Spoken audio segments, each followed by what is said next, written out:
My name's Jorge Amigo, and I guess I try to bring people together in the city of Vancouver.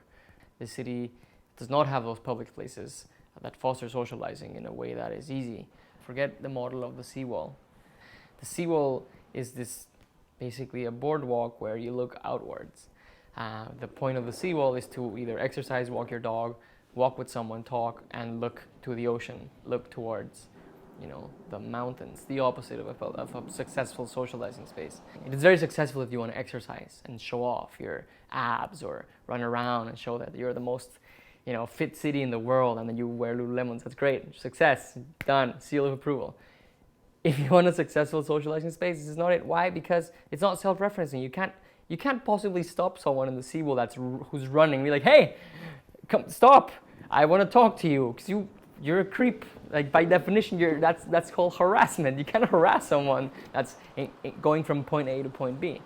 Especially if they're coming against you, you can't just stop and like, hey, we should be friends. Why? You haven't given me no reason to be friends. We're just walking around. So, in successful boardwalks that do serve as socializing spaces, what happens is that the boardwalk is full of cafes. That doesn't happen here. There's not a single interesting coffee shop that spills into the seawall. The fabric of a city works for socializing when you can simply relax and say, hey, this is a beautiful space that I want to be in, simply because the space is inherently attractive. And there's a nice, comfortable coffee shop or bar or whatever that allows me to sit here. And suddenly you find yourself surrounded by people. And because we're human beings, you happen to bump elbows with someone and you start a conversation, and that happens. And you know that if you go to that space any day of the week, you will encounter strangers, you will talk to people, you will be socializing all the time. So the more spaces like that in a city, you train yourself to, every time I go out in the city, I have this experience.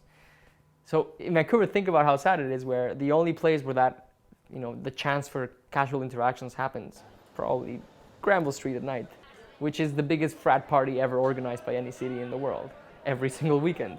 It's completely exclusive to that demographic, to that kind of hardcore partying and throwing up on the streets, and nothing else happens there. Now, again, to criticize Vancouver even further, Robson Square, that's not a plaza. That's a disaster. That's what is that? It's a bus lane, and it's some cars, and it's like it's a crosswalk. To me, Robson Square, I laugh when people say that Robson Square is Vancouver's meeting point or Vancouver's public square, because it seems like it's just that meeting point or that crosswalk between the high-end retail of Robson Street and the absolute low-end sex shop retail of Granville, and somehow they connect through Robson Square, and there's nothing there except for some ice rink underground, but you can't really, it's a transitionary space. You can't stay there. What are you going to do on Robson Square? Do what? There's nothing for you there. There's no coffee shops, there's no infrastructure for you to sit down. You just, I'm in the square, I'm going to walk and leave. This is uninteresting. I'm going to be a creep if I talk to someone here. Vancouver had this amazing opportunity when they built that plaza to say, hey, we're going to create this amazing space.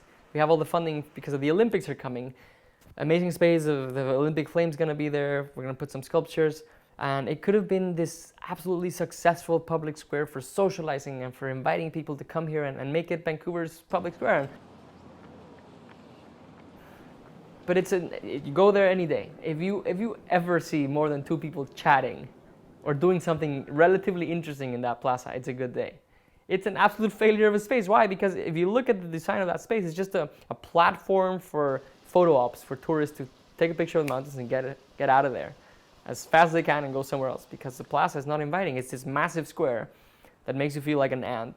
There's nothing on the plaza happening. There's not a single, you can't buy anything, you can't have anything, you can't do anything. There's no musicians playing, there's no restaurants, bars, coffee shops, there's no life. It's a dead plaza with a little sculpture that has a flame on top that's always off. And Douglas Copeland sculpture that is just thrown there, let's just decorate it with a little pixelated whale. It's the most uninteresting plaza, and they spend so much money. It pains my heart to look at it every day and say, well, this was an opportunity to build a fantastic square.